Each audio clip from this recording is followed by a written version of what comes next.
much fun. Oh, this is a real magical kind of a place, isn't it? And I always feel like a kid, you know, when you get this close to a magnificent animal like this. Hi, Ted. Hi, Ramona. Nice to see you again. Nice to see you again. I have a million questions for you. Okay. Hey, go ahead. First, I want you to teach me some sort of whale behavior that's going to knock Jack Marshall's socks off. Okay, we'll do that. How about we do some tones, too? Okay. We've been working with underwater tones that enable the animal to understand the signals we're giving them through sound. The tones are based upon frequencies that the animals use in communicating with each other.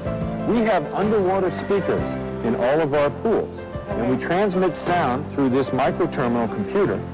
We pair that sound with the hand signals, and the whales soon learn to understand just the sound signals. Now, eventually we pair these together in simple sentences, and we're able to understand the whale's ability to process information and solve problems. Now, can I try this? Sure. Why don't you go ahead and press the tone for wave, and then we'll hit this right there, send.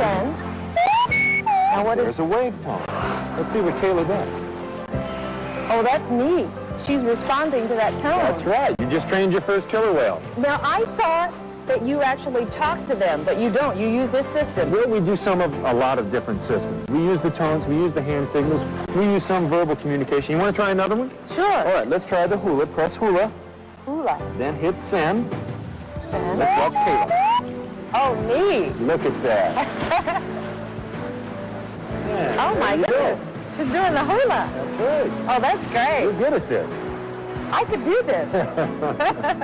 Now, tell me a little bit about why they call them killer whales. That sounds so frightening. It does sound frightening, but in fact, these animals are the top predators in the world, and they will kill and eat whales much larger than themselves.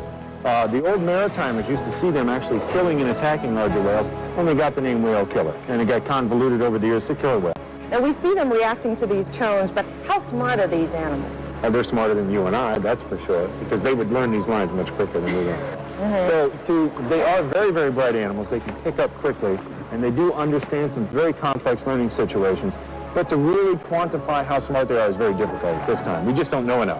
And how long do these whales live? What's their lifespan? Lifespan is normally between 25 and 35 years, just about like a horse. And what do they eat in the wild compared to what you feed them here at SeaWorld? Same diet. They eat herring, they eat mackerel, smelt.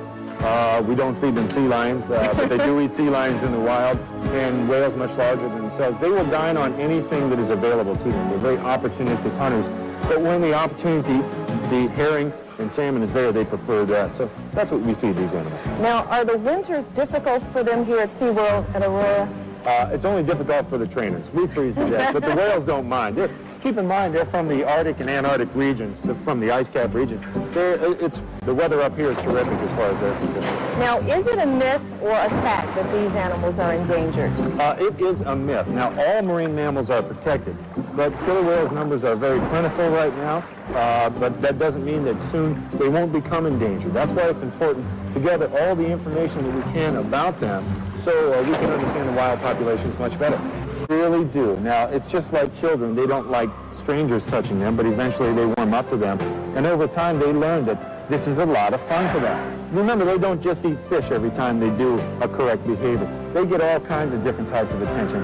And that's what Pam is giving her right now. Lots of pats on the back. She really enjoys that. So if I tried to pat her, would she be okay with that? Oh, she would love it. Would you like to do that? I'd love to do that. Okay. Let me put this down, Ramona. Come up here. Pam's going to help us out. Come on over here. Good, good. You can rub her right here on her head and on her back. She'll let you just rub her down. Oh, she feels. What does that feel like? It feels like a wet inner tube. Just don't tell her we said that, okay? If somebody called you a wet inner tube, you'd probably leave. So. Oh, my goodness. Yeah, that's a good. Well, I'm going to let the expert take over. Pam's much better at this than I am. I'll let Pam take over. I've got some work to do in the back. You have fun now. All right, thank you, Okay, Ted. Ramona. Pam, she feels so smooth. Yeah, they're very smooth. Oh, my goodness. How do we get out there? Cleveland's summer fun station, and by Ameritech, designed around you, your best link to better communication.